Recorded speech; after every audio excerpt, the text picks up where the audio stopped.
ነጋድራስ የኢትዮጵያ ንግድ ባንክ የሥራ ፈጠራ ውድድር የምዕራፍ 3 አሸናፊዎች ጋር ቆንጆ ቆይታ ልናደርግ ተመልካቾቻችን ተገናኝተናል።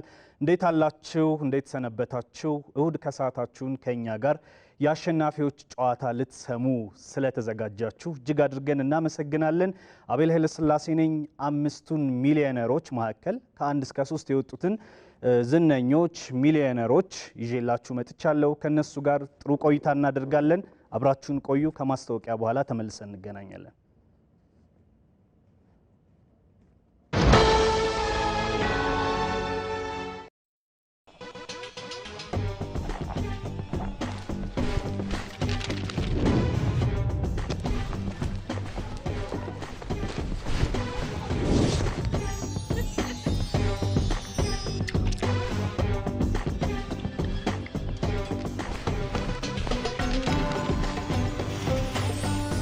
የባንካችንን የዘካ ተቀማጭ ሂሳብ በመጠቀም ሐሳቦን ያቅልሉ። የዘካ ተቀባዩን ስምና የበጎ አድራጎት ድርጅቶች ዝርዝር በማዘጋጀት ለተቸገሩ ወገኖች በባንካችን በኩል ያለ ድካም የሃይማኖት ግዴታውን ይወጡ። ረመዳን ሙባረክ። የኢትዮጵያ ንግድ ባንክ ሁሌም የሚተማመኑበት ባንክ። በመላው ኢትዮጵያ ሕጋዊ የማንነት ማረጋገጫና መለያ ፋይዳ ብሔራዊ መታወቂያ መሰረታዊ አገልግሎቶችን በቀላሉ ማግኘት ያስችላል። አገልግሎቶች በአንድ በማስታሰር ሕይወትን ያቀላል። እርሶስ ተመዝግበዋል? እንግዲያውስ በመላው ሀገራችን ባሉ ውብና ምቹ የአገልግሎት ማዕከሎቻችን ጎራ ካሉ ደንበኛ ንጉሥ ነውና ምቾቶ ተጠብቆ ያለምንም ክፍያ በነፃ ይመዘገባሉ። ከናሽናል አይዲ የሚላክሎትን ባለ 12 አሃዝ መለያ ቁጥር በመጠቀም በቀላል ሂደት የዲጂታል መታወቂያውን ከቴሌብር ሱፐር አፕ በነፃ ያውርዱ። ፋይዳ ብሔራዊ ዲጂታል መታወቂያ ታትሞ እንዲደርሶ ከፈለጉ ደግሞ በቴሌብር ሱፐር አፕ የኤንአይዲ ፋይዳ ፕሪንቲንግ መተግበሪያ አስቸኳይ ከሆነ በ6 የሥራ ሰዓታት ወይም በመደበኛ ከ2 እስከ 6 ቀናት እንደ ምርጫው በመረጡት የአገልግሎት ማዕከል መረከብ ይችላሉ። ዲጂታል መታወቂያ ለአካታች ዲጂታል ኢኮኖሚ ኢትዮ ቴሌኮም።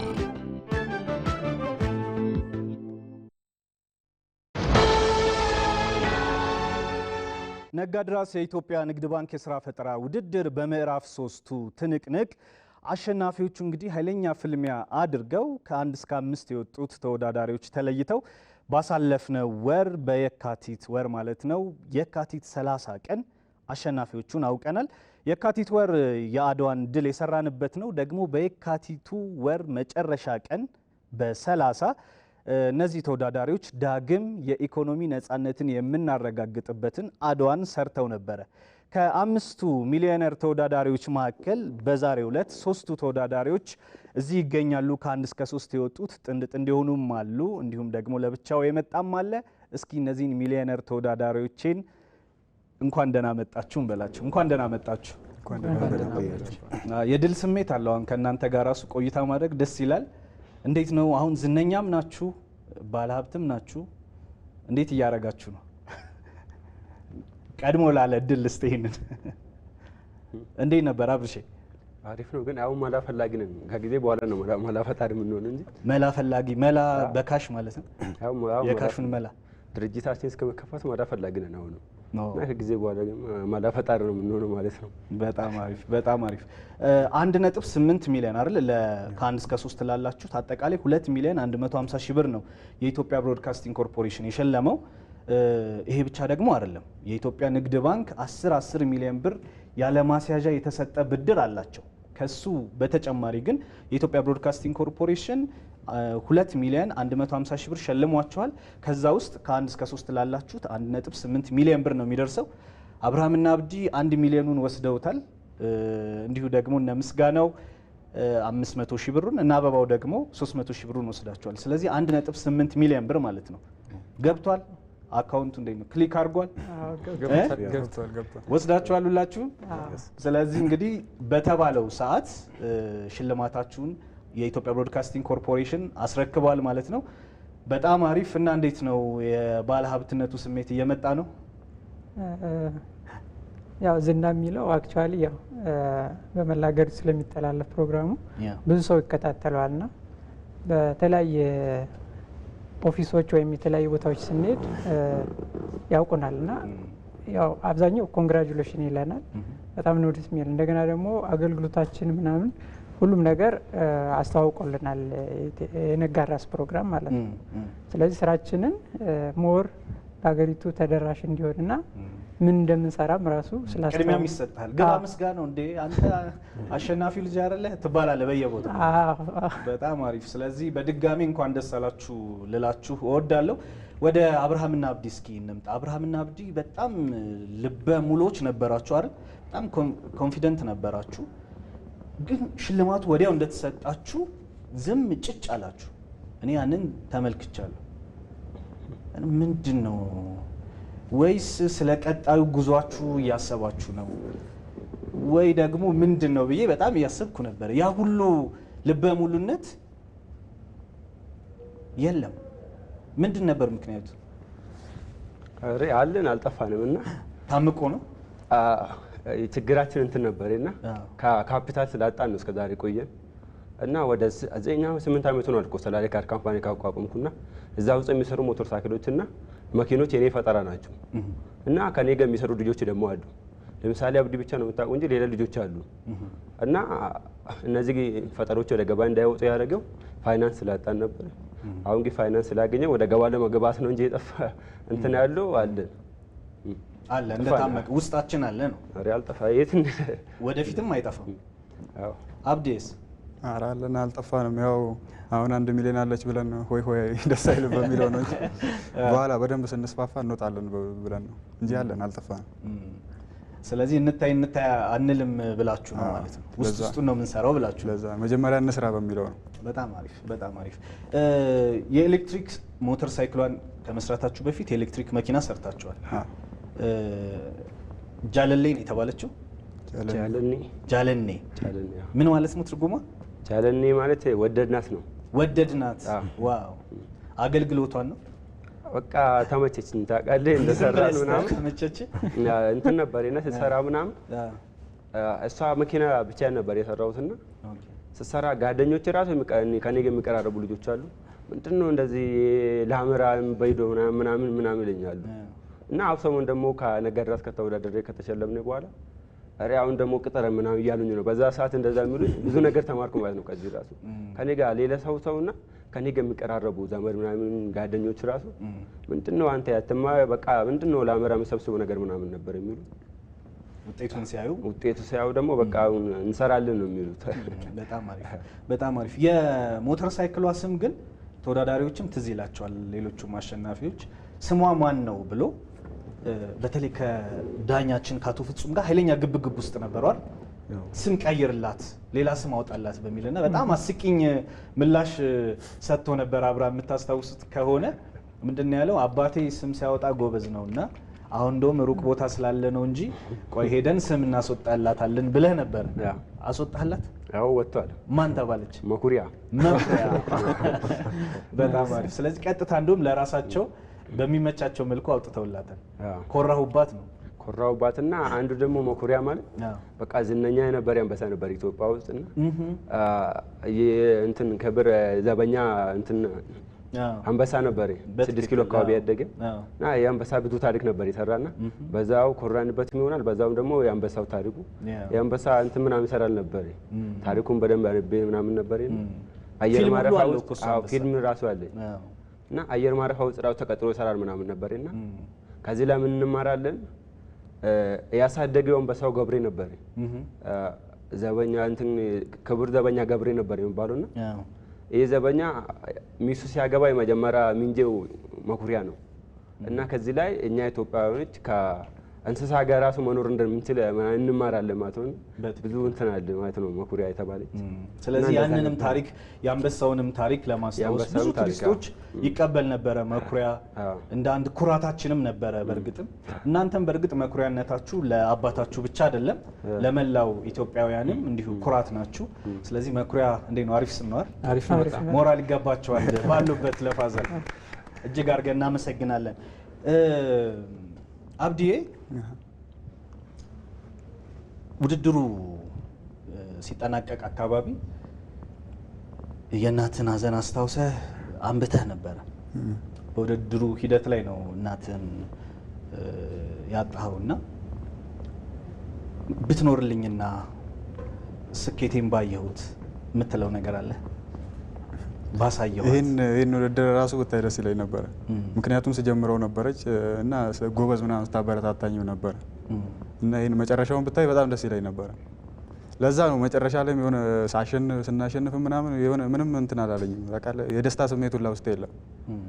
ምክንያቱም እሷ ስትደሰት ነበረ ማየት የምፈልገው። ምንም አልተሰማኝም። በቃ ምንም ደስ የሚል ነገር እስካሁን ድረስ ራሱ ምንም አይሰማኝም። እኔ ታውቃለህ ምንም ደስ የሚል ነገር የለም ውስጤና ብቻ ያስጠላል። በጣም ነው የሚያስጠላው። አይዞህ። ምን ያህል ነበረ የእናትህ ተስፋ? አረ በጣም ነበር የምንቀራረበው። እኔና እሷ ነበር የምንቀራረበው እና ከቤት ውስጥ እኔ እሷን ነው የምቀርበው ሁላ ከቤተሰብ ምናምን እኔና እሷ ነን በጣም የምንቀራረበው እና የምትቀርበውን ሰው እንደዚህ ማጣት ደግሞ በድንገተኛ ነገር በዛ ላይ እኔ እዚህ ነበርኩ። እሷ ስታርፍ እኔ እዚህ ነው ያለሁት። 1 ዓመት ምናምን በስትክክሉ አልተገናኘንም። እሷ እዛ ነች፣ እኔ እዚህ ነኝ እና ከማረፏ ከ2 ቀን ምናምን በፊት እዚህ መታ ተገናኝተን ነበረ። ከዛ እንደ ድንገት ነው ከ2 ቀን በኋላ ተደውሎ ምናምን የተነገረኝ እና ያስጠላል ያለው ሁኔታ ታውቃለህ። ተስፋ ያስቆርጣል። በቃ ምንም ብትሰራ ምንም ደስተኛ ልትሆን አችልም። የፈለገ ቢሊዮነር ብትሆን ምንም አያስደስትም። ገንዘብ ምንም ጥቅም አይኖረውም ታውቃለህ። ዋናው እሷን ማስደሰት ነበር፣ አልሆነም። ምንም ደስ አይልም። ብቻ አይዞህ፣ እግዚአብሔር ያጽና፣ በርታ። አንተ ገና 20 ዓመትህ ነው። መጽሐፍ አድርገህ ብትወስደው ገና 20ኛው ገጽ ላይ ነህ ማለት ነው። ስለዚህ 100 ገጽ ቢሆን መጽሐፉ ገና ብዙ ገጽ አለ፣ አዳዲስ ነገሮች የምትጽፍበት። ስለዚህ እናትህን የምታኮራበት ብዙ ነገር ትሰራለህ። እግዚአብሔር ያጽና፣ እግዚአብሔር ያበርታ። በአንተ ላይ ግን የነበራትን ተስፋ እንደው ብትነግረኝ። በውድድሩ ላይ ያሸንፋል ልጄ ብላ ታስብ ነበር እናትህ? እንዳልኩ በስልክ ነበር የምንገናኘው። እዛ ብዙም አልሄድም። እዚህ ነበር 1 ዓመት ምናምን እዚህ ነበር እና በስልክ ነው የነገርኳት ውድድር እንደጀመርንም ምናምን። ታሸንፋላችሁ ነው የምትለው እሷ። በቃ ስለምታውቅ ምናምን ስንሰራ የነበረውን ታሸንፋላችሁ ነበር የሷም ተስፋ እና ያው አላየችውም። ግን ብቻ እኔ እንጃ ከብዳል። አይዞህ፣ እግዚአብሔር ያጽና፣ በርታልን። እናትህን ብቻ ሳይሆን በጠቅላላው ኢትዮጵያውያንን ያኮራ ስራ ሰርታችሁ አሸናፊ ሆናችሁ አሁን ለጊዜው 1 ሚሊዮኑን ወስዳችኋል። በቀጣይ ደግሞ 20 ሚሊዮኑን የኢትዮጵያ ንግድ ባንክ ያለ ማስያዣ የሰጠውን ብድር እንዲሁ ተወስዳላችሁ። ወደፊት ረጅም የድል ጉዞ እንደሚኖር ተስፋ አደርጋለሁ፣ እመኛለሁ እንደዛ እንዲሆንላችሁ። ወደ ምስጋናውና ሙሉ አለም እስኪ እንምጣ። እነዚህ ወንድማማቾቹ በሚለው ናሬቲቭ ነው ብዙ ያስተዋወቅናችሁ። እናንተ ደግሞ በተለየ መልኩ የእናታችን የወይዘሮ ፀሐይ ልጆች ነን በሚል ደግሞ መታችሁ ነበረ። እንኳን ደስ አላችሁ። መጀመሪያ አመሰግናለሁ። እስኪ ስለ እናታችሁ ስለ ወይዘሮ አለም ፀሐይ ንገሩን። እናታችን በዚሁ አጋጣሚ እዚህ ስላደረሰችን በጣም እጅግ አድርገን እናመሰግናለን። ያለ አባት ነው ያሳደገችን።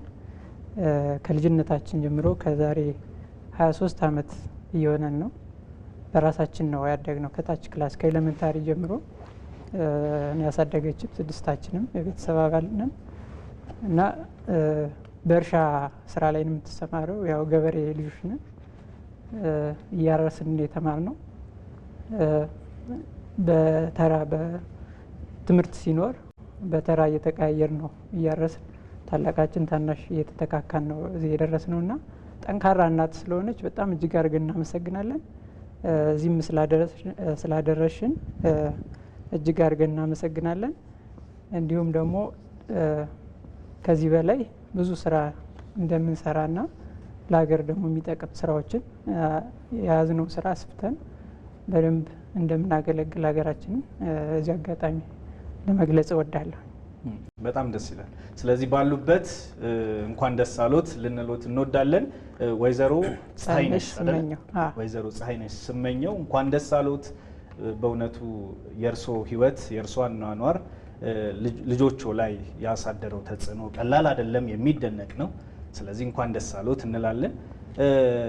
እስኪ ደግሞ በመምህርነት ሙሉ አለም አገልግላል አይደል? በአሶሳ ዩኒቨርሲቲ በመምህርነት አገልግላል።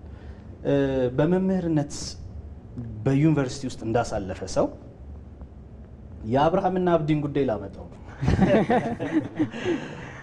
አብርሃምና አብዲ ያው እንደምታውቁት ዳኞቻችንን ለሁለት በከፈለ መልኩ ኃይለኛ ክርክር ይከፍታሉ ብዙ ጊዜ አይደል? ዩኒቨርሲቲ የገቡ ወጣቶች ሲመረቁ እኛ ጋር ሁሉ ይቀጠራሉ ይላሉ። እርግጥ ነው እንደዚህ አይነት ኤክሰፕሽናል ሰዎች ይመጣሉ አንዳንዴ አይደለም?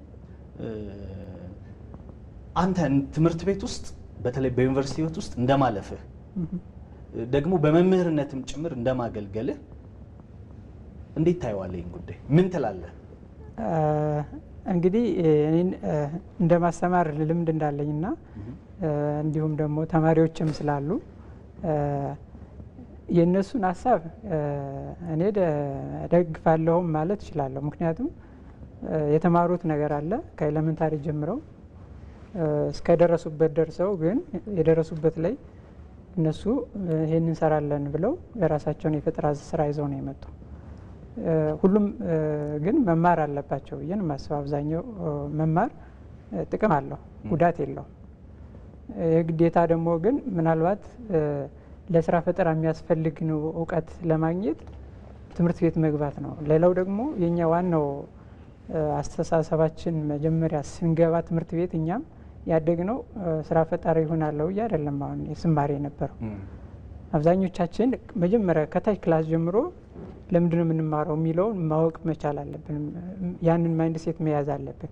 ያ ማለት ምንድነው ሁሌ ለቅጥር ብለቻ ብለን የምንማር ከሆነ አሁን ያለውን ተምሮም ስራ የማለማግኘት እንደዚያ ነገሮች ይፈጠራሉ። ግን እውቀት አግኝተን ስኪል አግኝተን በዛ ስኪል መሰረት የራሳችን የሆነ ስራ ለመስራትና እንዲሁም ደግሞ ባለን ስኪል ሀገራችንን ለማገልገል ብንማር አሪፍ ነው ብዬ ነው የማስበው።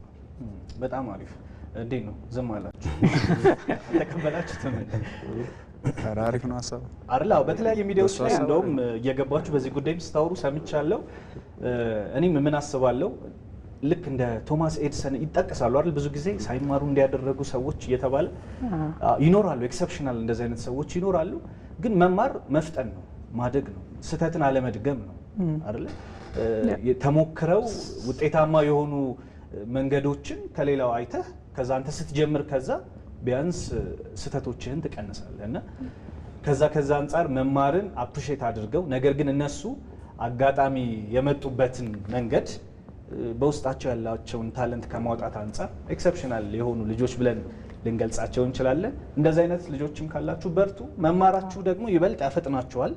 በተለይ ደግሞ ወዴት እንደምትሄዱ እያያችሁ እናንተም በሚያግዝ መልኩ አይደለ? ትምህርት ብቻውን ለፈጠራ እንትን አይልም ብቻውን ማለት ነው። ምክንያቱም አንደኛ ራስን ማሳመን መቻ አሁን በዓለም ላይ ያሉትም አሁን በጣም ስራ ፈጣሪዎች የምንላቸውም አንዳንዶቹ ድሮፕ እያደረጉ ወደ ራሳቸው እየገቡ ነው። ከኮሌጅ ከምን እያቋረጡ ስራቸውን የሚሰሩ ላይክ እዛ አሁንም የናብዲ እንትን እንደዛ ነው የምወስደው እኔ። ኦልሞስት ምንድነው የሆነ ላይ ደርሰዋል፣ ከዛ የራሳቸውን ስራ ሰሩ። ስለዚህ ትምህርት የሚባለው አሁን ከግዴታ እስከ ዩኒቨርሲቲ ድረስ ላይሆን ይችላል። ከታች ክላስ ያለውን በደንብ ካወቅ ኤሌመንታሪውን ሁሉን ካወቅን ያን ኮሌጅም ገብተን በጎን ስኪል የምናገኝበት ስላለ ማለት ነው። በዚህ አጋጣሚ እንደ መምህርነት እኔ አንድ ኤክስፔሪየንስ ሁሉም የምመክረው ወጣቶችም ሆነ የሚያጋጥመው ምንድነው ስኪል ቤዝድ የሆነ ኖሌጅ ቢኖረን አሪፍ ነው ብዬ አስባለሁ ሁሌም ቢሆን። ምክንያቱም በተለያየ እንትኖች ስኪል ላይ ብቻ ስኪል ካለን ማንኛውም ነገር መስራት እንችላለን።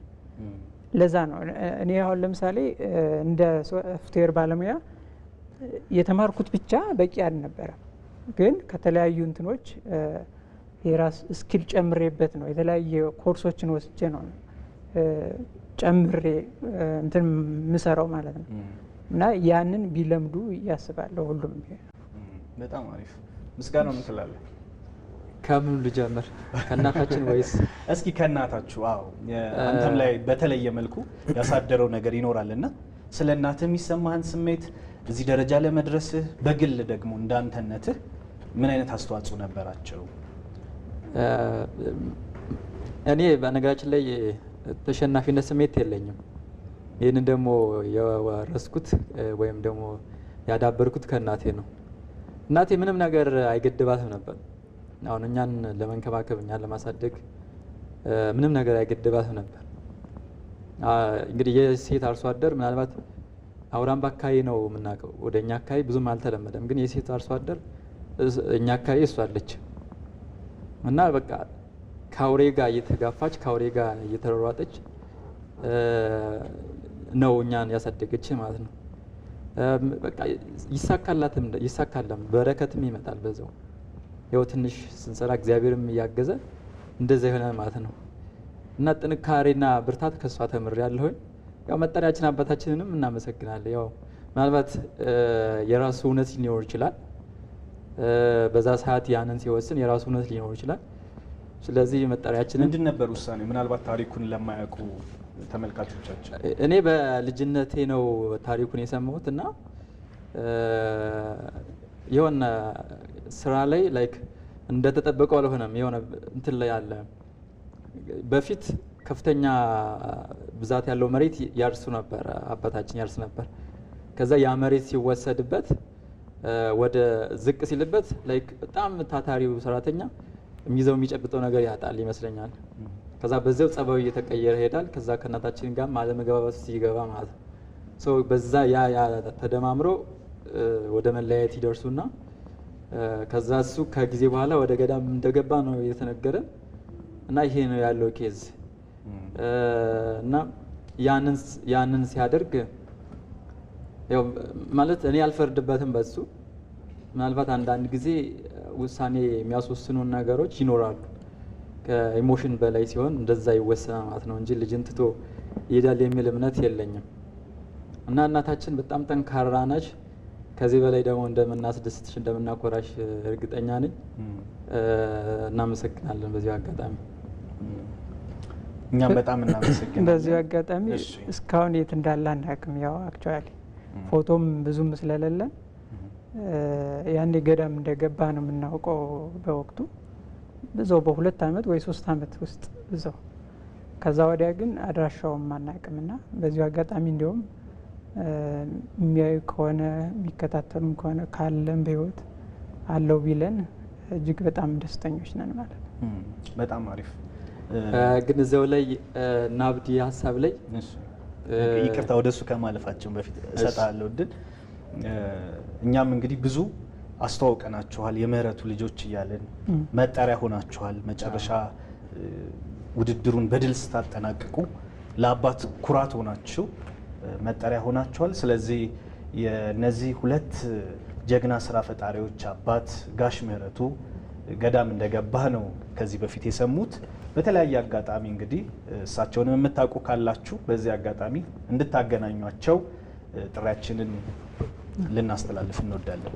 ምስጋናው አሁን ልምጣ ወደ አንተ። ወደዚህ የዩኒቨርሲቲው ሀሳብ አንተንም ውስጥህን ሰቅዞ የያዘ ነገር ያለ ይመስለኛል አለ። እስኪ ምንድን ነው? ላይክ ስራ ፈጠራ ምርጫ ነው። ላይክ ማንም የሚያስገድድበት ምናምን አይነት ነገር መሆን የለበትም። ምርጫ ነው። ስራ ፈጠራ በእውቀትና በክህሎት ቢሆን ደግሞ አሪፍ ነው። መማር ሙያን ያዳብራል። ያ ሙያ ደግሞ ለሀገርም ለራስም ይጠቅማል ማለት ነው። ለምሳሌ እኔ አሁን የፋይናንስ እውቀት የለኝም ነበር። እሱን ነገር በትምህርት አግኝቻለሁኝ። ጥረት ካለ መማር ይቻላል፣ ሁሉም ነገር ነው። ግን አሁን ስራ ፈጠራን ላይክ ስራ ፈጠራ ላይ ግዴታ መማር እንደ ግዴታ መሆን የለበትም ነው። ስራ ፈጠራ አእምሮ ውስጥ ነው የሚሰራው፣ ልብ ውስጥ ነው የሚሰራው። ስለዚህ የሚያስፈልጉን ነገሮች በሂደት ማምጣት እንችላለን የሚል እሳቤ አለኝ። ግን ያም ሲሆን የትምህርት ቤት እውቀት ወሳኝ ነው፣ በጣም አስፈላጊ ነው። እኔ አሁን ለምሳሌ ወደዚህ ዘርፍ እንድገባ የገፋፋኝ ዩኒቨርሲቲ ተከታትዬ ከወጣሁ በኋላ ነው። ከዛ በፊት ስለ ስራ ፈጠራ ምናምን አናቅም ነበር። ላይክ ዶክተር ኢንጂነር ስለመሆን ብቻ ነበር የምናስበው። ግን ከገባም በኋላ እንደዚህ አይነት እድሎች ከአካባቢ እንማራለን፣ ከትምህርት ቤቱ እንማራለን፣ ከትልልቅ ሰዎች እንማራለን። ስለዚህ ኢንቫይሮንመንቱ በራሱ ያስተምራል ማለት ነው። በተለያዩ ቦታዎች ዩኒቨርሲቲ በተለይ የሚገኘው እውቀት የተለየ ነው። ምናልባት እስከ 12 አካባቢያችን ነው የምንማረው። ዩኒቨርሲቲ ላይ ስነድ ግን ከዛ ውጭ ነው የምንማረው፣ ከአካባቢያችን ካለው ነገር ውጭ ነው የምንማረው የምናየው። ኢንቫይሮንመንቱ በራሱ ያስተምራል። ከዛም በለጠ ደግሞ ዩኒቨርሲቲ ያስተምራል። በዚሁ አጋጣሚ ባለፈው ዘገባ ላይ እኔ አዲስ አበባ ዩኒቨርሲቲ እንደተመረኩ ነው የተዘገበ። አዲስ አበባ ሳይንስና ቴክኖሎጂ ዩኒቨርሲቲ የተመረኩት ጥሩ ትምህርት አግኝተናል ከዩኒቨርሲቲው። ክሬቲቭ እንድንሆንም አድርገናል።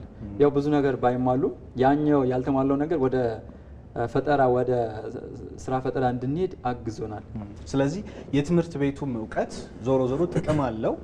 ደግሞ መፍጠር መቻልም ያለ መማር አይሆንም የሚለውን እኔ እወስዳለሁ። ለምን መሰለ እንደዛ መወስደው አሁን ቶማስ ኤዲሰን እናነሳለን አይደል? ለምሳሌ ግን ቶማስ ኤዲሰን ስንቴ ሞክሯል ይባላል? 1000 ጊዜ ምናምን። አሁን በየመሃል 1000 ጊዜ ማለት ምን ማለት ነው? እየተማረ አይደለ? ከስህተቱ ከምንድን ነው የምትማረው የሚለው ነገር ነው እንጂ የሚወስነው ስትራክቸርድ በሆነ መንገድ ካሪክለም ተቀርጾለት መማር ብለህ ልትከፍለው ትችላለህ፣ ወይም ከስህተት መማር ከሰው መማር እያልክ ልትከፍለው ትችላለህ እንጂ ከመማር ወዴት እንሄዳለን አይደለ? በጎች እኮ እስካሁን የሚታረዱት እስካሁን የሚበሉት ጽፎ ሰዎች ይበሏቸዋል ብሎ ጽሁፍ ጽፎ ያስቀመጠላቸው እውቀት ያደረገላቸው በግ ስላልነበረ ነው አይደል? እንጂ እኮ የሚተላለፍ እውቀት ቢኖራቸው እስካሁን የሆነ ነገር ዘይደው አንድ ቦታ ይደርሱ ነበር። ስለዚህ ማወቅ መማር በትክክል ሰውን ያፈጥናል፣ ሰውን ያሳድጋል። እና አብዲም ቢሆኑ ተምረዋል፣ ሰልጥነዋል። አቶ ፍጹምም ሲል ነበር አይደል? ቻይና ድረስ ሄደው የሰለጠኑት ስልጠና ትምህርት እኮ አይደል?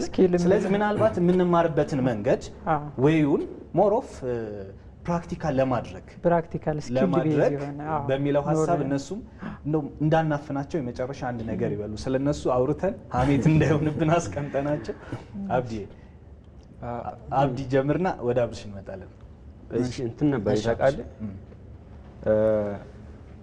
እንደዛ አይደለም እኮ የተናገረው። ጀመረኛ መማር አስፈልግም ሰው ማለት ነው። ትምህርት አስፈልጋል። ጀመር ትምህርት ቤት አይቀርም እኮ እና ትምህርት ደግሞ የሆነ የተወሰነ ነው መማር አለብና አንደኛ ነገር እዚያ አገላ እንዳትማር የማደርጉ ነገር ካልኩሌሙ ነው። በቃ ትምህርቱ ካልኩሌም በቃ የሚያስተምሩ ነገር እኔ ለምሳሌ መቼ አውቶ ተማሪ ነበርኩ 12 እንደጨረስኩ ገብቼ ነበርና አውቶ ተማሪ ነበርኩ። አውቶ ስትማራው መኪናው እንዴት የተበላሸ ፓርት እንዴት እንደሚሰራ ነው ተመልሶ እንዴት እንደሚጠገነው ነው። ውጭ ሀገር ግን የሚያስተምሩ የተበላሸ ነገር እንዴት እንደሚሰራ ነው እና አዲስ እንዴት እንደምታመርቶ ነው። በቃ መኪና የተበላሸ ፓርት እዚህ ለምሳሌ አሁን እንትን ፋርማሲ የሚማሩ እንዴት መድኃኒቱን እንደሚሸጡ ነው። ውጭ ሀገር ግን የሚያስተምሩ እንዴት መድኃኒቱን እንደሚሰራ ነው። ስለዛ ለምሳሌ ፋርማሲ ተምሮ የወጣ ሰው እየሰራ አይደለም እኮ በሰርተፍኬት ሌላ ሰው እንትን ፋርማሲ ከፍታ ኖርማል ሰው መሸጥ ይችላል ማለት ነው። ትምህርት አስፈልግም አለ ሚስሊድም እንዳናረጋቸው አሁን የማኒፋክቸሪንግ የሚባሉት ትምህርቶች አብዛኛው ፕሮዲውስ ማድረግ ማምረት እንዴት እንደሆነ የሚያስተምሩ ናቸው። ሞር ኦፍ አሁን የቴክኒክና ሙያ ትምህርት ቤት ድርጊት ተኮር ስለሆነ የተሻለ ሰው ወጥቶ የሆነ ነገር እንዲኖረው በራሱ የሆነ ነገር እንዲሰራ ያደርጋል አይደል? ስለዚህ በተሻለ መጠን ፕራክቲካል እናድርገው የሚለውን ሪኮመንዴሽን ከአብርሽ እንውሰድና ወደ ቀጣዩ ጥያቄያችን እንለፍ። እስካሁን ያልተናገረው አበባው አለ 300 ሺህ ብሩን ይዞ ዝም እንዳይል። እንዴት ነህ አበባው? እንኳን ደስ አለ። እንኳን አብሮ ደስ። የለም አማረ የለም ዛሬ አልተገኘም። ጓደኛሞች ናችሁ፣ የቆየ ጓደኛሞች፣ ረጅም ጊዜ ነው በጓደኝነት ያሳለፋችሁት። እንመጣለን ስለዚህ ሀሳብ። እስኪ ስላንተና ስለሌለው አሁን ስለሌለው አማረ ንገረን። ደብረ ማርቆስ ነው የተዋወቃችሁት? እስኪ አስታውሰን እንዴት ነበር? ያው ኦልሬዲ ደብረ ማርቆስ ነው የምንኖረው እና 12ኛ ክፍል መውረድ በደንብ መግባባት ቻል። ስንገባም ዩኒቨርሲቲ እዛው ደብረ ማርቆስ ዩኒቨርሲቲ ነው የገባ ነው። ሁለታችንም አይ ቲንክ ያው አንዳንዴ የጋራ ሀሳብ ሳትነጋገርም ያው እንትን ታደርጋለና ሁለታችንም መካኒካል ነው የመረጥነው ማለት ነውና ምንድነው ኦልሬዲ እዛው ነው ያደግነው። ትግባባለህ፣ የሆነ ነገሮችን ዲስከስ ታደርጋለህ፣ የሆነ ችግሮችንም እንደዚህ አብረህ ታወራለህና የጋራ ወደ ጋራ ሀሳብ መምጣት ጀመር ማለት ነውና አንዳንድ ፕሮጀክቶችንም እዛው ግቢ ውስጥ ሆነን እንቀርጻለን ማለት ነው። ከዚህ በፊት ብዙ ስራዎችን የሰራናቸው ፕሮጀክቶችም አሉና የተማርነው ራሱ አንድ አይነት ፊልድ ነው። ዲዛይን መካኒካል የሚባል ዲዛይን ስትሪም ውስጥ ነው የገባ ነው። አማረ ጎበዝ ተማሪ ነው። እኔ ደግሞ ትንሽ መካከለኛ ቢባልም ግን ሞር እንደ ፎከስ ማድረገው አለ። ለምሳሌ ዩኒቨርሲቲ ውስጥ ከመግባቱ አንደኛው ኤሪያ ለግሬድ የሚሰራና አንተ ደግሞ የምትፈልገውን የምትሰራው ነገር አለ። ምን ማለት ነው? ላይክ እኔ የምፈልጋቸው ነገሮች አሉ። የሚጠቅሙኝ ትምህርቶች ብቻ ነው ፎከስ ማድረገው ማለት ነው።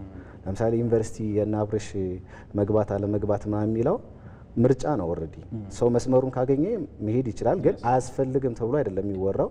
ለሁሉም ለሚሊየንስ ህዝብ ነው ያለው። አንድ አይነት ካሪኩለም የተቀረጸው ብዙ ማህበረሰብ ለማንቃት ነው ከዛ ውስጥ ግን ምርጫህን የምትመርጠው አንተ ነህ። ስለዚህ አልማርም ብለህ ምርጫህን ካገኘው መስመርህን ካገኘው በዛ ትቀጥላለህ ማለት ነው። ስለዚህ ዩኒቨርሲቲ ውስጥም ገብቶ የፈጠራ ሀሳብ ካለው እዛው ውስጥ በደንብ ሞር ማዳበር ትችላለህ። ኢኮሲስተም ውስጥ ያስገባሃል፣ ኔትወርክ ያደርጋል፣ ኢንተርናሽናሊ ጋር ኮሚኒኬት ታደርጋለህ፣ ብዙ ነገሮችን መፍጠር ትችላለህ ማለት ነው። ሞር ያግዝሃል ነው። እኔ ይሄ ሀሳብ ሆኖ አሁን ለምሳሌ የስራ ፈጠራ ሀሳብ ይዘህ ዩኒቨርሲቲ ውስጥ ብትገባ ትመርጣቸዋለህ። ገብቷል።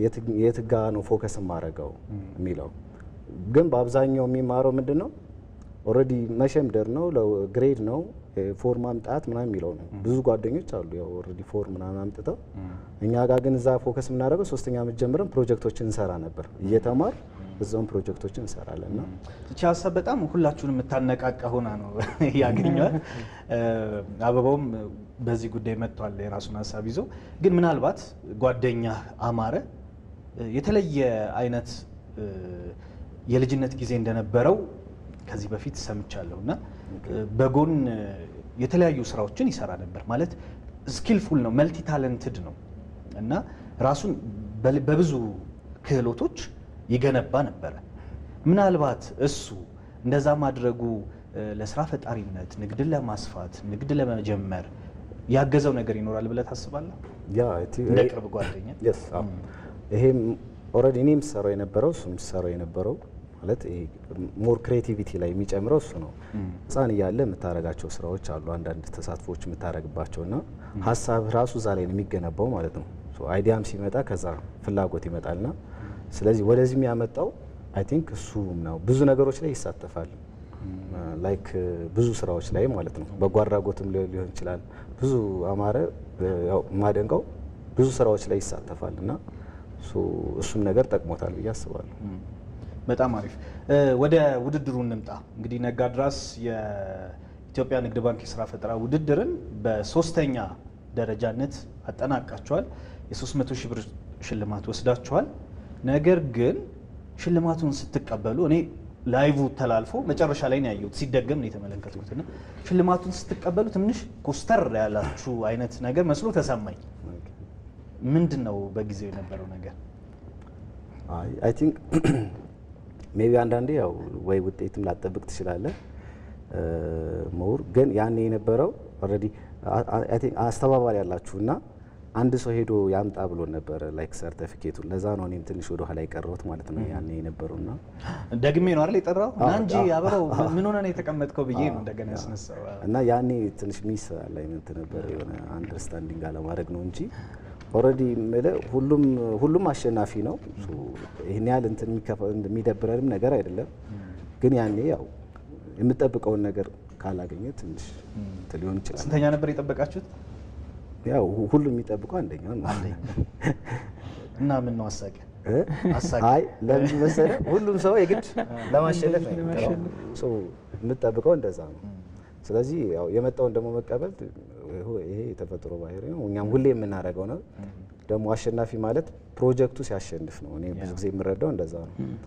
ራሱ ወደ ገበያ ወርዶ ህብረተሰብ ችግር ሲፈታ ነው እኔ የሚያሸንፈው። ይሄ ምናልባት ያንን ለማሸነፍ ሰፖርት የሚያደርግህ እርዳታ ነው። በጣም አሪፍ። ስለዚህ ወደ ገበያው ስንገባ እኛም ችግሩን እናሸንፋለን።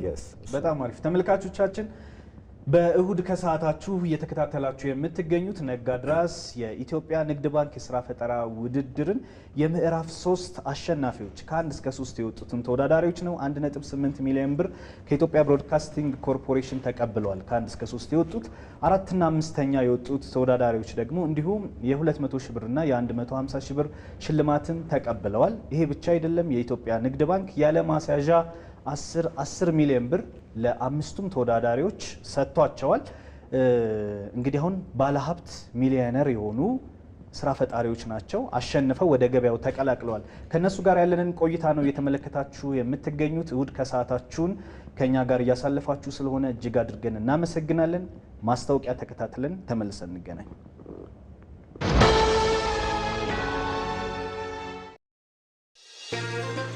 በረመዳን ወር አስደሳች እድል ባንካችን የረመዳን ወር ምክንያት በማድረግ በፖስ ግብይት ለሚፈጽሙ ዕድለኞች ሽልማት አዘጋጅቷል። ከየካቲት 28 እስከ መጋቢት 22 ድረስ ከ1000 ብር ጀምሮ ማንኛውም ግብይት የባንካችንን ካርዶችና ፖስ ተጠቅመው ለሚገበያዩ 100 ባለ ዕድለኞች ለእያንዳንዳቸው የ10 ሺህ ብር ሽልማት ይጠብቃቸዋል። በሱፐርማርኬቶች፣ በሆቴሎች፣ በንግድ ተቋማትና በማንኛውም ቦታዎች የሚደረገው የፖስ ግብይት ዕድል ይዟል።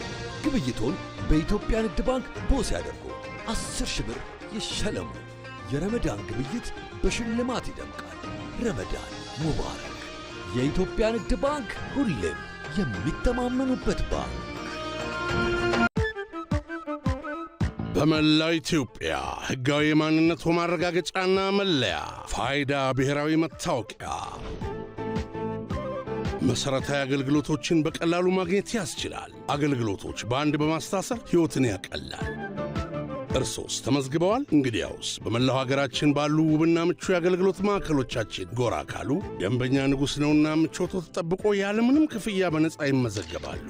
ከናሽናል አይዲ የሚላክሎትን ባለ 12 አሃዝ መለያ ቁጥር በመጠቀም በቀላል ሂደት የዲጂታል መታወቂያውን ከቴሌብር ሱፐር አፕ በነፃ ያውርዱ። ፋይዳ ብሔራዊ ዲጂታል መታወቂያ ታትሞ እንዲደርሶ ከፈለጉ ደግሞ በቴሌብር ሱፐር አፕ የኤንአይዲ ፋይዳ ፕሪንቲንግ መተግበሪያ አስቸኳይ ከሆነ በ6 የሥራ ሰዓታት ወይም በመደበኛ ከ2 እስከ 6 ቀናት እንደ ምርጫው በመረጡት የአገልግሎት ማዕከል መረከብ ይችላሉ። ዲጂታል መታወቂያ ለአካታች ዲጂታል ኢኮኖሚ ኢትዮ ቴሌኮም።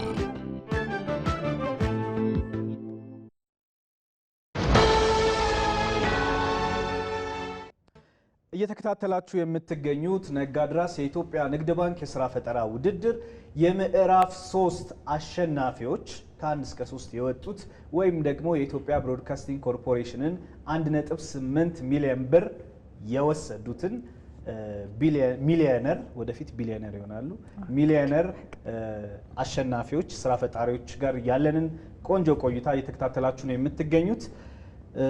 እንዴት ነው? ጥሩ ቆይታ እያደረግን ነው። በጣም አሪፍ። እዚህ ውስጥ የተለየ ነገር ይታየኛል። ተመልካቾቻችንም ያውቃሉ። ከዚህ በፊትም በደንብ አስተዋውቀነዋል። ሁለት ሀሳብ አለ። ሁለት ትልልቅ ሀሳብ፣ ጓደኝነት የሚልና ደግሞ ወንድማማችነት የሚል። ብዙ ጊዜ አልተለመደም። በቢዝነስ ጥምረት ውስጥ ጓደኛ ሆኖ መግባት እንደውም እኔ ከቤተሰብ ጋር ከማውቀው ሰው ጋር አታነካኩኝ ምናምን ሲባል ነው የሚታወቀውና በተለየ መልኩ የድሮ አብሮ አደግ ጓደኛሞች በቢዝነስ ተጣምረው የመጡበት በተለየ መልኩ ወንድማማቾች ስኬታማ የሆነ ለዛው ማሸነፍ የሚያስችል የሥራ ፈጠራ ሐሳብ ይዘው መጥተው ድል ያደረጉበትን ታሪክ የሰማ ነው በዚህኛው በምዕራፍ 3 የነጋድራስ የኢትዮጵያ ንግድ ባንክ የሥራ ፈጠራ ውድድር ላይ ነው። ጓደኝነትን ወንድማማችነትን ከቢዝነስ አንጻር ቢዝነስን ለማሳደግ ሊሆን ይችላል፣ ለመጀመር ሊሆን ይችላል፣ ያለውን ፋይዳ እንዴት ታዩታላችሁ የሚለውን ጥያቄ እስኪ ወደ እናንተ ላምጣውና አንዳችሁ ሐሳብ ስጡበት። እሺ፣ ቢዝነስ በነገራችን ላይ ፓርትነር ሲሆን ጥንቃቄ ያስፈልገዋል። አብሮ የሚሰራው ሰው ላይክ ጥቅም ነው የሚጋሩት። ስለዚህ ጥቅም ሲጋሩትም ደግሞ በርደንም አብሮ መጋራት አለበት። ያንን በርደን መጋራት ሳይፈልግ ቀርቶ ጥቅም ልጋራ የሚል በጣም ብዙ ሰው አለ፣ ብዙ ፓርትነር አለ። እኔም ገጥሞኝ ያውቃሉ። አንዳንድ ሰዎችም እንደዚህ እንትን አማክረውኝ ያውቃሉና እንግዲህ አሁን ጓደኝነትና ወንድማማችነት ምናልባትም ትንሽ አፕሮች ያደረጉ ናቸው፣ ይግባባሉ ብዬ አስባለሁ በደንብ። ወንድማማችነት ቢጣሉም የትም አይደርሱም። ጓደኝነትም እንደዚሁ ብዙ ነገር ይተዋወቃሉ ውስጥ ላይ። ስለዚህ አሁን ያ ጓደኝነት ረጅም ዓመት ከሆነው በተለይ ኮንፊደንሻል ነው የሚሆኑት ማለት ነው። ስለዚህ አንዳንዱን ነገር በደንብ ይተዋወቃሉ። ባህሪያቸውን የጥቅም ሰው ነው አይደለም፣ ስራ ይሰራልኛል አይሰራልኝ የሚለውን በደንብ ሜዥር ያደርገዋል። ኃላፊነትም ሰጠው ሲወጣልኛል የሚለውን ነገር በደንብ ይጨርሳል ማለት ነው። ስለዚህ ፓርትነር ደግሞ በጣም ቀላል ነው። ወንድማማችነት ላይም እንደዛው። እኛ ስራችን የጀመረው በኮሮና ሰዓት ነው። ኮሮና ወደ ቤት ሲመልሰን እኔ ግቢ ነበርኩ እንዳጋጣሚ፣ እሱ ደግሞ ዩኒቨርሲቲ ነበረ። ይዛኔ ተጀመረ ሪሰርቹ ምን ቀስ እያለ እንትናል ነው። ከዛ እንትን እዚህ ሚኒስትሪ ኦፍ ኢኖቬሽን ኤንድ ቴክኖሎጂ ኢንኩቤት ተደረግን ማለት ነው። ስለዚህ ቢዝነስ ፓርቱን እና አንዳንድ ማኔጅመንት ፓርቱን በደንብ እንትናል ነው። እሱ ቴክኒካል ፓርቱን ሰራው ማለት ነው፣ ዴቨሎፕመንት ፓርቱን። ከጊዜ በኋላ እኔ ሎጂስቲክስ ካምፓኒ ላይ ሰራሁኝ ማለት ነው። ስለዚህ በደንብ እንትኑን አወቅኩት። ከዛ ያንን ወደ ከስተመር እንትን አመጣ ነው፣ ከስተመር ቤስድ ዲዛይን አመጣ ነው። የተሻለ አድርገን ችግሩን የሚፈታ ሀገራዊ አድርገን ሰራ ነው ማለት ነው። ኮንፊደንስ የሚሰጥ ነው። አሁን ይህን ያክል ስጋት የለብንም እኛ ስራውን ሰርተን የተሻለ ኢምፓክት ለመፍጠር ነው እንጂ ይህን ያክል በጥቅም እንጣላ አይደለንም ነው እያልክ ያለው። ስለዚህ አግዟችኋል እናንተን? ያ በጣም ነው እንትን ኮንፊደንስ ይሰጣል። ከትረስት አንጻር ያለውን ኢሹ ያስወግዳል፣ መተማመንን ያመጣል። ስለዚህ ትርፍ ስትጋራ ብዙ ለትርፍ ብቻ አይመጣም ሰውየው፣ በርደኑንም ሼር ያደርጋል እያለ ነበረ። በጣም አሪፍ ሙሉ አጋጣሚ አንድ ስራ ፈጠራ ወደፊትም አሁንም ያሉ እያሰቡ ያሉ ወጣቶችም ሊሆን ይችላሉ። ማንኛውም ሰው ኮፋውንደር ሲመርጥ በጥንቃቄ መሆን አለበት ነው። አንደኛ የድርጅትን የሚያሳድገው ቲም ነው። ያ ማለት ኮፋውንደር ሲመርጡ አንደኛ ከቴክኒካል አንጻር ከምን አንጻር ያግዘኛል የሚለውን መምረጥ አለባቸው ብዬ አስባለሁ። ከዛ ደግሞ አንዳንዴ እኛ ራንደምሊ ዝም ብለን መርጠን ቲም አድርገን ከዛ ያልሆነ ሪዛልት ያመጣል። በብዙ ስለማይ ነው እንደዚህ አይነት ነገሮችም ሲያጋጥሙ ስላሉ እና ስንመርጥ ጥንቃቄ አድርገን ቢያንስ ቴክኒካሉ ወይም ደግሞ የሚሰራውን ስራዎችን በጋራ ለመስራት መሆን እንዳለበት ነው ሪኮመንድ ማድረግ። በጣም አሪፍ። አብርሃም እና አብዲስ ምን ትላላችሁ? እነሱ እንዳሉ የሆነ ሰዓት ላይ እንትን ብሎ ተናግሮ ነበር። እንትን ስራ ፈጣሪዎች ስራ ሲጀምሩ እኔ አሁን ለምሳሌ እንደ ራሴ ሲያነሳው እሱም እንዳለ መጀመሪያ ላይ ስራ የሆነ ፈጠራ ሲሰራ ከአንተ ጋር የሚሰራ ሰው መምረጥ አለብን እና እነዚህ ስራ ፈጠራ ላይ ብዙ አመት ነበር የቆየሁትና የሆነ ልጆች መርጬ ወደ ራሴ ድርጅት አስገባሁት። ግን ፈጠራ ሞተሮችንም መኪኖችም እኔ ነበሩ። እኔ ነበር ፈጠራውን ያገኙትን የሰራሁትና መጀመሪያ እና የማውን ነገር ሰው ስታስገባ ወደ ራሴ በቃ ፋይናንስ ምናምን ችግር ምናምን ስላለ በቃ እኮ አይሆንም በቃ ዝና ቆሞ ምናምን የሚሉ ነገር አለና ከዛ ላይ ብዙ ነገር ነው የተማርኩትና እኔ እዚህ ስራና ክህሎት ሚኒስቴር ከመጣ ስንመጣ እነዚህ መኪኖችም እኔ ነበሩ። እኔ ፈጠራ ነው መኪናው ሞተሩ እና ከዛ በኋላ እነዚህ ፈጠሮች ወደ ገባ መውጣት እንዳለበት ወደ ገባ ማውጣት ግዴታ ነውና ብቻዬን ደግሞ ማውጣት አልችልም። አንድ ሰው ብቻ መስራት አይችልም። የሆነ ፈጠራ እና ቲም ያስፈልጋል እና የሆነ ልጆች ጨመርኩና ምናምን በቃ እንዲያቆም ነው ያደረጉኝ ማለት ነው። እነዚህ ፈጠራ እዚህ ላይ እንዲያቆም ምናምን እና እነሱን ከግሩፕ ውስጥ አውጥተውትና ተጀመር ከኔ ጋር የሚቀራረቡና አብዲ ምናምን አሉና ጓደኞች ያሉ ድሮ ጓደኞች እና እነሱ ጋር ለመስራት ወሰንኩት። እነሱም እንዳለ የሆነ ሰው ስናስገባ ወደ ድርጅታችን በቃ እንትን አስፈልጋል ማለት ነው። በደንብ እንትን ከሚቀራረብ ነገር ምናምንና ከአብዲ ጋር በጣም ይቀራረባሉ ነበርና ከኔ ጋር እንዲሰራ ምናምን ብዬ ጋበዝኩ ማለት ነው። በዛ ሰዓትና 2015 መጨረሻ ላይ ከኔ ጋር መስራት ጀመረ። እነዚህ ሞተሮች ሰርቼ ወደ ገባ መውጣት ስላለብኝ ብዬ አብዲን ጋበዝኩ። አብዲ ከኔ ጋር መስራት ጀመረ እና ሌሎች ጓደኞችም አለኝ። ለምሳሌ እንዳና አብዲ ከኛ ጓደኞች አሉ ለምሳሌ ሌሎቹ ማለት ነው ከኛ ጋር የሚሰሩና ስለዚህ በጥንቃቄ ነው መምረጥ በጥንቃቄ ነው መሆን አለብንና እነዚህ ስንመርጥ የሆነ ለምሳሌ የሆነ አንድ ላይ ሰርቶ ምን እንደሞንታ ቃል የሆነ ሰዓት ላይ የሆነ ብር ሲመጣ ብሩ ላይ ነው የምጣላው በሻ ማለት ነውና የሆነ ነገር ሲያገኙ እሱ ላይ ይጣላል። በቃ ድርጅቱ ወርቃል ብሩን ተካፍሎ ምናምን እንደዛ መሆን የለበትም። እንደዛ እንዳይሆን ደግሞ መጀመሪያ የምትመርጥ ሰው እንትን መሆን አለበት። በጣም አንድ አሪፍ ነገር አብርሽ ሲል ያስኩለት ነገር ፖዚቲቭ ነገራቸውን ብቻ ሳይሆን ኔጌቲቭ ኢንፍሉዌንሳቸውን ጭምር ወይም ይሄ መጥፎ ተጽዕኗቸውን ጭምር ሼር ታደርጋለህ አብረው ከሚሰሩ ሰዎች እና ምን አለ በቃቶ አይሳካም ምናምን ብለው ሊያስቆሙህም ጭምር ይችላል። ስለዚህ ሞር ኦፍ እንትኑን ይሄ ክፍተትህን የሚሞላ አይነት አሁን እናንተ እንደዛ ናችሁ። ለምሳሌ አንዳችሁ በጣም ተናጋሪ ናችሁ፣ ቅድሚያ እድል ሲኖር ምናምን ታወራላችሁ መድረክም ላይ፣ አንዳችሁ ደግሞ መሀል ላይ ሚስ ያደረገውን ነገር ትሞላላችሁ። ስለዚህ እንደዚህ ተጋግዛችሁ የምትሄዱት መንገድ ከሆነ እውነትም ረጅም የሚያስኬድ ነው የሚሆነው በተለይ በቢዝነሱ ዓለም። ስለዚህ በጣም አሪፍ እና አበባው ጋስ ምንድን ነው እይታ? እኛ ጋር አንደኛው ላይክ ሜቢ ጓደኝነት ስትሆን አላማ እንዲያረጋል ወይም ደግሞ ሀሳቡን ትረዳዋለህ። ምንድነው የሚያስበው ምንድነው አላማው የሚለውን ታውቀዋለህ ማለት ነው በዛ ውስጥና ስለዚህ ያንተም አላማ ያንተም እቅድ ሜቢ የሱም ከሆነ ሞር በጣም ኢነርጂ ይሰጣል ማለት ነው። ላይክ ምን ድረስ ነው አላማው? ስለዚህ እኔና ማረ ለምሳሌ እኔ ላንነጋገር ሁሉ እንችላለን ኦልሬዲ እሱም የራሱን እንደ ድርጅት ነው የሚሰራው እኔም እንደ ድርጅት ነው የምንሰራው ማለት ነው። ሶ ምንድነው እኔ የማስበው ኦልሬዲ እሱም የሚስማማበት ሀሳብ ነው። ምክንያቱም አንድ አላማ ስላለን ማለት ነው። የሆነ ችግር መፍታት ሊሆን ይችላል፣ የሆነ ፈጠራ የምታቋመው ድርጅት አለ፣ እሱም ማቋቋም ነውና ስለዚህ ይሄ ምናልባት በልጅነት በደንብ ስትተዋወቅ አሪፍ ነው።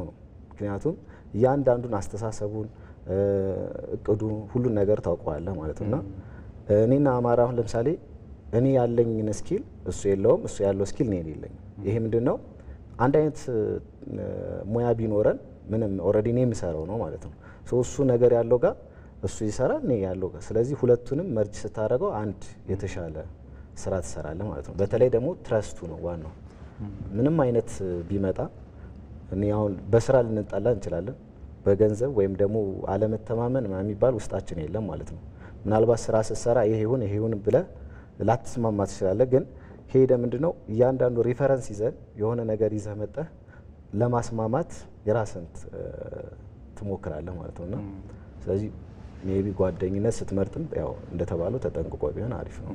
ስለዚህ በአጠቃላይ ጓደኝነትም ወንድማማችነትም ቢዝነስን ለማሳደግ ትልቅ ሚና አለው። በተለይ ደግሞ ትረስት ጋር የተያያዙ ኢሹዎችን ወይም ከመተማመን ጋር ያለውን ነገር ከማስወገድ አንጻር የአንዱን ስኪል አንደኛው ተጠቅሞ የተሻለ አውትፑት ሰርፕለስ የሚባለው ኮንሰፕት እሱ እንዲመጣ ከማድረግ አንጻር ሲነርጂ የሚባለውን ሀሳብ ማለት ነው እሱን ከማምጣት አንጻር በጣም ትልቅ ፋይዳ አለው የሚል ሀሳብ ነው ያገኘንበት። ተመልካቾቻችን እሁድ ከሰዓታችሁን ኢትዮጵያ ብሮድካስቲንግ ኮርፖሬሽን ከፍታችሁ በቀጥታ ስርጭት እየተከታተላችሁ የምትገኙት ነጋድራስ የኢትዮጵያ ንግድ ባንክ የስራ ፈጠራ ውድድር የምዕራፍ 3 የፍጻሜው ትንቅንቅ አሸናፊዎች ጋር የምናደርገውን ቆይታ ነው። እነዚህ አሸናፊዎች ስራ ፈጣሪዎች ብቻ አይደሉም። የኢትዮጵያ ንግድ ባንክ በፈጠረላቸው እድል ምክንያት 10 ሚሊዮን ብር ያለ ማስያዣ ብድር የሚወስዱ እንዲሁም ደግሞ የኢትዮጵያ ብሮድካስቲንግ ኮርፖሬሽን በአጠቃላይ ካዘጋጀው የ2 ሚሊዮን ብር 2 ሚሊዮን 150 ሺህ ብር ሽልማት እነዚህ ከ1 እስከ 3 የወጡት ተወዳዳሪዎች 1.8 ሚሊዮን ብሩን በካሽ ወስደዋል። ኦልሬዲ ገብቷል አይደል? ኦልሬዲ ገብቷል። በደንብ ገብቷል፣ አረጋግጡልን። ገብቷል ብለዋል። ስለዚህ ሚሊዮነር ተወዳዳሪዎች ነበሩ። አሁን ደግሞ ወደ ገበያው ገብተው ቅድም አበባው እንዳለው ገበያውን የሚያሸንፉበት ችግርን የሚፈቱበት ጊዜ ላይ ነው ያላቸው። ከነሱ ጋር የሚኖረንን ቀጣይ ቆይታ ከማስታወቂያ በኋላ ተመልሰን እንቀጥለዋለን። አብራችሁን ስላላችሁ እጅግ እናመሰግናለን። መልካም ቆይታ።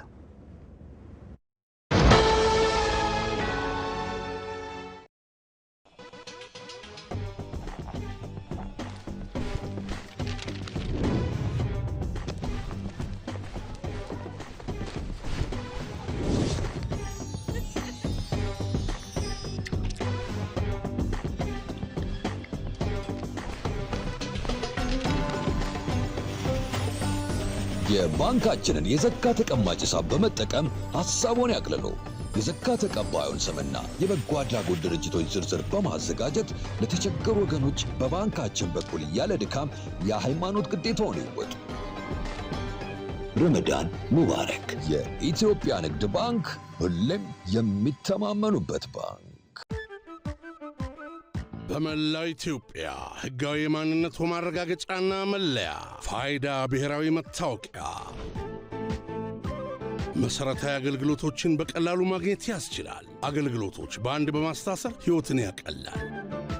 እርሶስ ተመዝግበዋል? እንግዲያውስ በመላው ሀገራችን ባሉ ውብና ምቹ የአገልግሎት ማዕከሎቻችን ጎራ ካሉ ደንበኛ ንጉሥ ነውና ምቾቶ ተጠብቆ ያለምንም ክፍያ በነፃ ይመዘገባሉ። ከናሽናል አይዲ የሚላክሎትን ባለ 12 አሃዝ መለያ ቁጥር በመጠቀም በቀላል ሂደት የዲጂታል መታወቂያውን ከቴሌብር ሱፐር አፕ በነፃ ያውርዱ። ፋይዳ ብሔራዊ ዲጂታል መታወቂያ ታትሞ እንዲደርሶ ከፈለጉ ደግሞ በቴሌብር ሱፐር አፕ የኤንአይዲ ፋይዳ ፕሪንቲንግ መተግበሪያ አስቸኳይ ከሆነ በ6 የሥራ ሰዓታት ወይም በመደበኛ ከ2 እስከ 6 ቀናት እንደ ምርጫው በመረጡት የአገልግሎት ማዕከል መረከብ ይችላሉ። ዲጂታል መታወቂያ ለአካታች ዲጂታል ኢኮኖሚ ኢትዮ ቴሌኮም።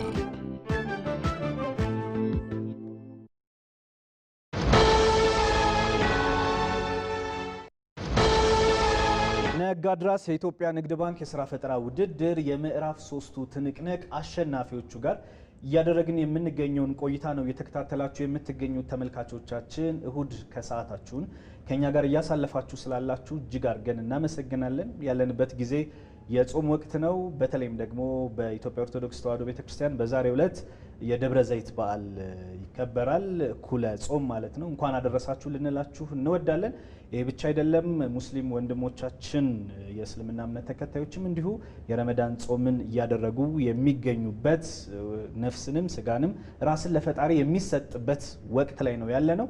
በየካቲት ወር ደግሞ አስቀድሜ እንዳልኩት የአድዋን ድል አድርገናል። የአድዋን ድል በዚህኛው ዘመን በኢኮኖሚ ነጻነት ለመድገም ነጋድራስ የኢትዮጵያ ንግድ ባንክ የስራ ፈጠራ ውድድር ደግሞ ይዞ የመጣው የኢኮኖሚ ነጻነትን የማረጋገጥን ሀሳብ በእውነት በድል የከወኑ በድል የፈጸሙ እነዚህ 5ቱ ተዋናዮች መካከል ከ1 እስከ 3 የወጡትን ይዘን ነው የመጣ ነው። ተመልካቾቻችን ከእነሱ ጋር አሪፍ ቆይታ እያደረግን ነው የምንገኘው። ልገባ አካባቢ እነ ምስጋናውና ሙሉ አለምን አገኘኋቸውና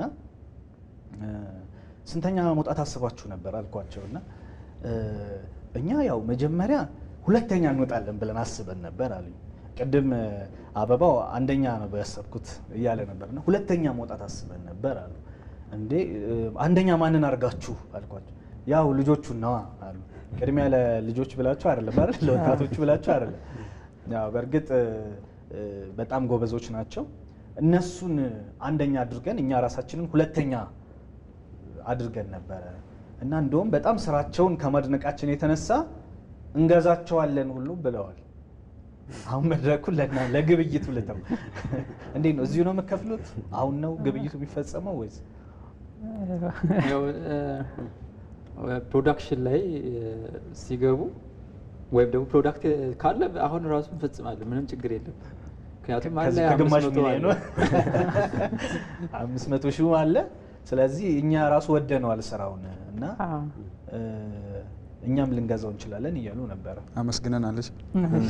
ያው በዚህ ስራችንም ላይ ስለሚገናኝ የከተማው ስንሰራ አንዳንድ ትናንሽ ጭነቶች የሚያዝዙን ስለሚኖሩ ስሞል ፓርስ ስለምንላቸው እነዛን እዛ ላይ ለዲሊቨሪ ላይ ወሳኝ ነው። በጣም አሪፍ። ለማስታወስ ያክል የነ ሙሉ አለም የኢትዮ ጭነት የተባለ አፕሊኬሽን የሞባይል መተግበሪያ ነው የሰሩት። ስለዚህ ባላችሁበት ቁጭ ብላችሁ እቃ አስጭናችሁ እቃችሁ ደግሞ ወዴት እንደሚሄድ ሁሉ እየተከታተላችሁ ጂፒኤስ ተገጥሞለታል እየተከታተላችሁ እስከ መጨረሻው እቃውን የምታደርሱበትን ቴክኖሎጂ ነው ያመጡት። ስለዚህ ለትናንሽ ዴሊቨሪዎች የነ አብርሃምና አብዲን ሞተር ሳይክል መጠቀም እንችላለን ብለው እዚሁ ፓርትነርሺፕ ተፈራርመዋል። በጣም አሪፍ። እንዴት ነው አሁን ነጋድራስ ከታየ በኋላ ገበያው ደራ ወይ? ብዙ ሰዎች እያንኳኩ ነው ወይ? ወደ አበባውን ልምጣ። ያው ነጋድራስ ኦልሬዲ ብዙ ነገሮች ከሽልማቱ የተሻለ ይዞት የሚመጣው ገበያው ነው። በደንብ ፕሮሞት ማጣረው ከፍለ ማጣረገውን ነገር ማስተዋወቅ ራሱ ጥሩ ነገር ነውና ብዙ ማርኬት እኛ ጋር መጥቶልናል ኦልሬዲ። ለዛ ብቻ አንዳንድ ሬዲ ራስን ካረግ ብዙ ማርኬት መጥቷልና ስቲል ከነጋድራስ እንትን ላይ ተደውሎ ስልካችሁን አይ ቲንክ ሰጣችሁት መስለኛልና አዚ አስተባባሪዎቹ ደውሎልኝ ነበር ወደ የነሱን ፕሮጀክት ናመጣው ተብዬ ማለት ነውና ብዙ ሰዎች ይደውላሉ ሶሻል ሚዲያ ላይ ያዩት ማለት ነውና ኦልሬዲ ወደ ማርኬቱ አሁን ማርኬቱ ግልጽ ነው አስፈላጊም ነው። ስለዚህ እኛ ብቻ ሬዲ ሆነን ብድሩንም ከያው እንግዲህ ከተሳካና ከተሰጠን እሱን ከወሰድ ኦልሬዲ ቀጥታ ወደ ማርኬት እንገባለን ማለት ነው። ቲማቲም ስንት ወር ነበር የምትቆይ በእናንተ ፕሮጀክት? ቲማቲም እስከ ወር ሽንኩርት ነው እየቀነሰ መጣ እንዴ? አይ ሽንኩርት ነው 8 ወር። ሽንኩርት 8 ወር ትቆያለች በእነሱ ፕሮጀክት። ቲማቲም እስከ ወር ይቆያል። የፕሮጀክታቸው ሀሳብ ደግሞ የአትክልትና ፍራፍሬ ማቀዝቀዣ ቤት ነው አይደል? በትልቅ ዲዛይንም መሰራት ይችላል። ነጋድራስ ላይ በተወሰነ መጠን አምጥተው አሳይተው ነበረ። በጣም አሪፍ። እንደውም እናንተ ጋር ለቀረጻ መተን ሳለ ትዝ ይለኛል ፍሪጁን ያስቀመጡበት ማቀዝቀዣውን ያስቀመጡበት ቦታ ላይ መተው ለካፍቴሪያው ሙሉ እንዲሰሩላቸው ዲዛይን አድርገው እንዲሰሩላቸው ሲያናግሯቸው እኔ እንደውም እንደናንተ ሆኜ እያናገርኩ ነበር። ትዝ ይላል። እሱንም አስብበት እንግዲህ። አዎ። እና በጣም ገበያቸው ደርቷል። ይበል ደግሞ በጣም ተፈላጊ ሆኖ ሁሉም የእናንተ ምርት እየተጠቀመ ነጋድራስ የኢትዮጵያ ንግድ ባንክ እንደነዚህ አይነት ወጣቶችን አፈራ ብለን እኛም የምንኮራበት እንዲያደርግልን እንመኛለን። ወደነ አብርሃም ልምጣና እናንተ ጋርስ እንዴት ነው ከነጋድራስ በኋላ ገበያው?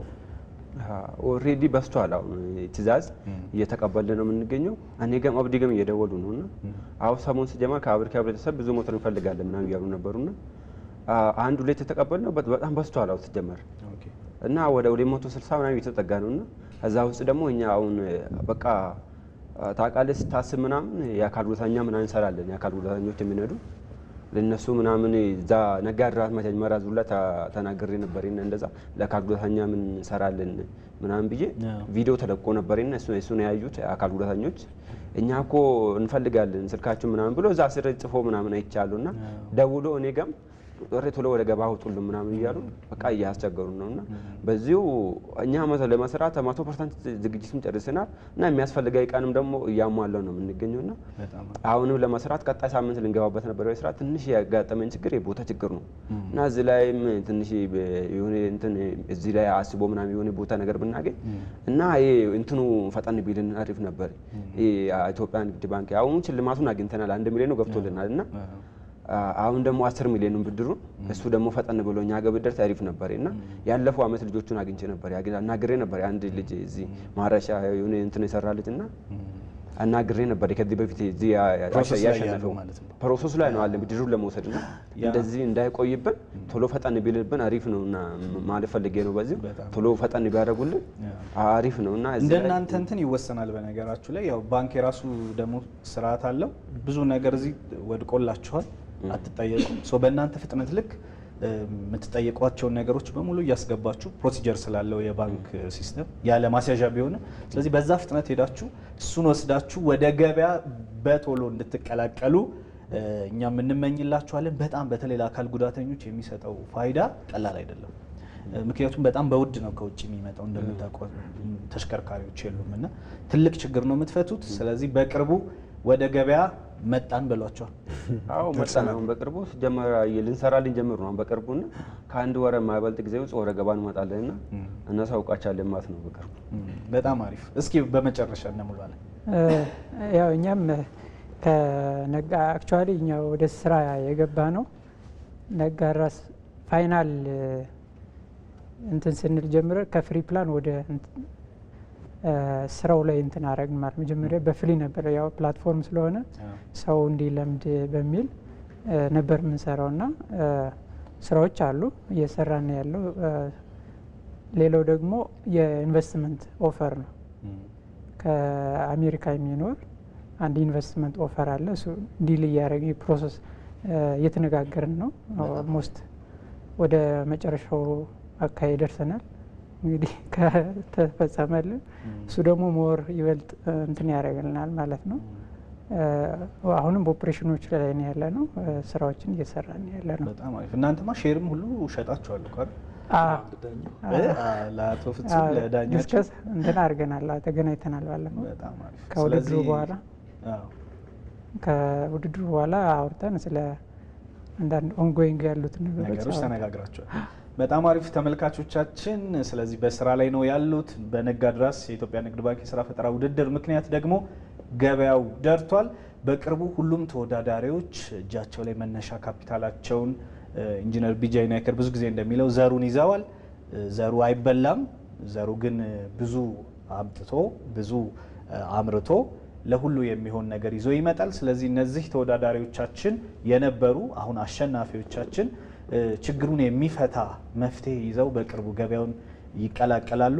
እየተከታተላችሁ ያላችሁት ነጋድራስ የኢትዮጵያ ንግድ ባንክ የስራ ፈጠራ ውድድር በኢትዮጵያ ብሮድካስቲንግ ኮርፖሬሽን እና በኢትዮጵያ ንግድ ባንክ የጋራ ትብብር በጋራ የሚዘጋጅ ነው ማለት ነው።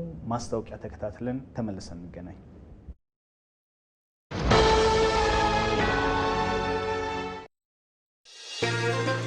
በረመዳን ወር አስደሳች እድል ባንካችን የረመዳን ወር ምክንያት በማድረግ በፖስ ግብይት ለሚፈጽሙ ዕድለኞች ሽልማት አዘጋጅቷል። ከየካቲት 28 እስከ መጋቢት 22 ድረስ ከ1000 ብር ጀምሮ ማንኛውም ግብይት የባንካችንን ካርዶችና ፖስ ተጠቅመው ለሚገበያዩ 100 ባለ ዕድለኞች ለእያንዳንዳቸው የ10,000 ብር ሽልማት ይጠብቃቸዋል። በሱፐርማርኬቶች፣ በሆቴሎች፣ በንግድ ተቋማትና በማንኛውም ቦታዎች የሚደረገው የፖስ ግብይት ዕድል ይዟል።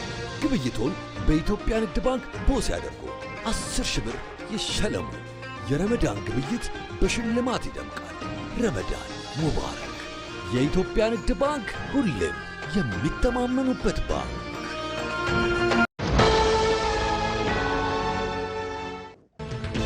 ነጋድራስ የኢትዮጵያ ንግድ ባንክ የስራ ፈጠራ ውድድር የምዕራፍ 3ቱ አሸናፊዎች ጋር ነው ያለነው። ተመልካቾቻችን ከ1 እስከ 3 የወጡት 1.8 ሚሊዮን ብር ከኢትዮጵያ ብሮድካስቲንግ ኮርፖሬሽን ወስደዋል።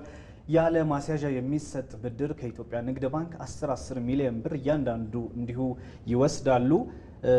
አሁን ወደ ማጠቃለያው እየደረስን ነው ያለነው። ድሉ አሁን በቅርብ ነበር አይደል ያሳለፍነው፣ የካቲት 30 ድል አድርጋችኋል። ደስታው ቶሎ የሚጠፋ አይመስለኝም። ብሩም ስለገባ አይደል? ቶሎ አይጠፋም። እንደውም በነገራችሁ ላይ ስለእናንተ በጣም ብዙ ነገሮች በሚዲያ ላይ ያየው ነው። ዝነኛ መሆናችኋል። አንድ የቢዝነስ ሰው ስትናገር የሰማዋት ነገር በፊት በታክሲ የሚሄዱ ከነበረ ብሩን አገኘው ብለው በዛ መሄዳቸውን ወይም መኪና እንዳይገዙ ስትል ነበር፣ እንዳያቋርጡ ስትል ነበር። እና ባንዴ መኪና ከገዙበት ባንዴ የሆነ ነገር ካደረጉበት እንደው ቢዝነሳቸው ትንሽ ይቸገራል በኋላ ለማንሰራራት። እና እንዴት ነው የድሉ ስሜት ላይ ናችሁ ወይስ ወደ ስራው ተመልሳችኋል? ደስታው ሰነበተባችሁ ወይ ነው? አዎ አሪፍ ነው። ግን ለምሳሌ አንተ ያልካው መኪና እንዳይገዙበት ምናምን ነገር አሁን ለምሳሌ በባስ መስኖ ትናንትና ነው የሆነ ንግድ ፍቃድ ላይሰንስ እያወጣ ነበርና በባስ እየተጋፈን ነው የምንሄዱ። አንተ የኛው 1 ሚሊዮን ተሸልሞ አሰኝ እኔ ገጋፋሉ ምናምን ብሎ ጣላሉ ካለ ምንድነው እየሰማሁት ነው። 1 ሚሊዮን ተሸልሞ አሰኝ እነዚህ 1 ሚሊዮን ተቀብለው እስካሁን በባስ ነው የሚሄዱት። አንደኛ የወጡት የነጋድራስ ተወዳዳሪዎቻችን 1 ሚሊዮን ይዘውም እስካሁን በባስ እየተጋፉ ነው የሚሄዱት ለዓላማችን ብለው ብሩን ማለት ነው። አሁንም በባስ ነው የመጣ ነው። አሁንም በባስ ነው የመጣ ነው። እንደውም ትንሽ ዘግይታችሁ ለዛ ነው የቆየ ነው። እና እኛ ለሀገራችን የሆነ ነገር ለመስራት ነው እንጂ በብሩ እንደዚህ ይደረጋል ምናምን። ለምሳሌ አሁን ከአንድ ፌብሩዋሪ 4 ላይ አዋሽ ባንክ ያዘጋጀው ፈጠራ ውድድር ላይ አንደኛ ወጥቼ 1 ሚሊዮን አግኝቻለሁ ከአንድ ወር በፊት ማለት ነው። አሁንና እንደዛ ብንፈልግማ እንደዛ በሱ መግዛት እንችላለን ነበር። ግን እኛ ወሰረ ይሸለመው እኮ ነጋድራስ አዋሽ ባንክ በእኛን ሲሸለመው አደራ ነው የሰጡንና አደራ ደግሞ አይበላም እንጂ እንሰራበታለን እንጂ አናረግም ማለት ፈልጋለሁ። በዚህ በነገራችን ላይ 1 ሚሊዮን እናጥፋት ካልክ ነገም ልታጥፈው በጣም ትንሽ ብር ነው እናጥፈው ካልክ። ግን የሆነ አላማ መሰራበት አላማ ምናምን ካለ ማጥፋቱ ምንም ጥቅም የለውም። ለመስራት ነው የተቀበልነው እንጂ ውድድሩ ለምን አስፈለገን? እኛ ለማጥፋት ምናምን ከሆነ አያስፈልግም እኮ ውድድር እንጂ ለመስራት ነው። ስለዚህ ህልማችን ላይ ነው ኢንቨስት የምናደርገው እያላችሁ ወደ ስራ ተመልሳችኋል? አረ እየሰራችሁ ነው። ስለዚህ ደስታውም ጊዜ አልወሰደባችሁ? አረ ወደ ስራ ነው፣ ደስታው በኋላ ይመጣል። በጣም አሪፍ። እነ ምስጋናውስ? እኛም ያው እንደነሱ ነው ያለን። በፊት ፋይናንስ የሚያጥረን የነበረ ለቤዚክ ነገር ለኤክስፔንስ ልንጠቀምበት እንችላለን። ያንን ስናደርግ ግን አሁን ሬቬኒው ጄኔሬት ማድረግ ጀምራለን በነገራችን ላይ ያው የተሻለ ሰርቪስ ስለምንሰጣቸው ከስተመሮችም ደግሞ ለመክፈል አይቅማሙ።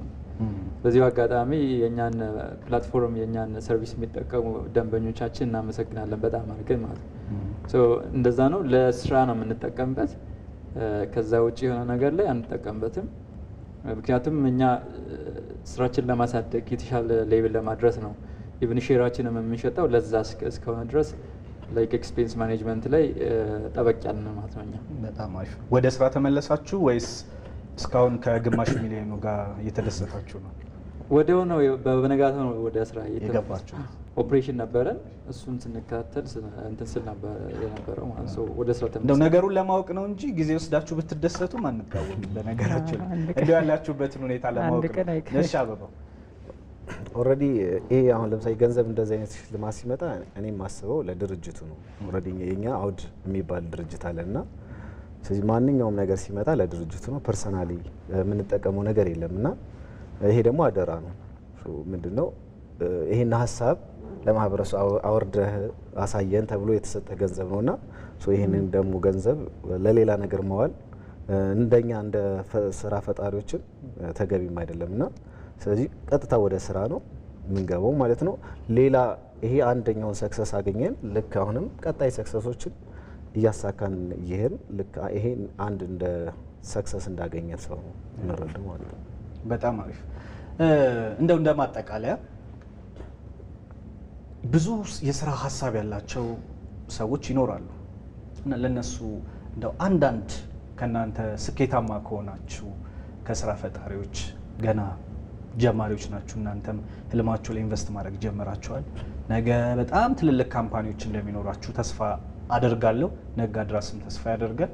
ስለዚህ ውድድሩን እንደማሸነፋችሁ ከናንተ ዛሬ ምን ይስሙ ስራ ፈጣሪዎች? አብዱሼ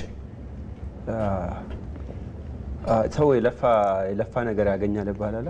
ከለፋ ታገኛልና በዚሁ ለስራ ፈጣሪዎች ማለት የሚፈልጉ ገና እየወጡ ያሉ ስራ ፈጣሪዎች አሉና የሆነ ነገር ሲሰሩ በቃ ሰው መማከር አስፈልግም። እኔ የተለያየሁት ነውና በቃ ሰው የሆነ ሰው ስጠይቅ ምናምን 99% እንደማሰራ ነው ነገሩና ይሄ ደግሞ በጣም እንትን ነውና በድብቅ መስራት ነው። በቃ የሆነ ነገር ሲሰራ ሰው ልጅ በድብቅ የሚሰራ ነገር በአደባባይ ይሸለማል ይባላልና የሆነ በቃ ፈጠራ ስላልተለመደ የኛ ሀገር ውስጥ እንዳሰራ ነው ሰው እንትን እና ቤተሰቦቻችንም እንደዚህ ነው። አሁን ለምሳሌ እኔ ስሰራ እንዳልሰራ ነው የማደርጉንና ሰው መማከር አትፈልግም እንደዚህ አይነት ስራና ወይም ደግሞ ትክክለኛውን ሰው ማማከር ምክር ከፈለጉ ወይ ነጋድራስ ሲቪ ብሎ ሰርች ቢያደርጉ የዳኞች እኛን የመከሩ ምክር የሚገራርም ምክር ያገኛሉ ማለት ነውና የዳኞቹ ምክርና እንደዚህ በቃ የሆነ ያሉ አሙድ የገባላቸው እነሱ ምክር ቢሰሙ በቃ አሪፍ ነው ማለት ፈልጋሉና በዚህ ስለዚህ ተመልካቾች ሙድ የገባቸውን እየፈለጋችሁ ነው ምክር መጠየቅ ያለባችሁ ብሏል አብርሼ።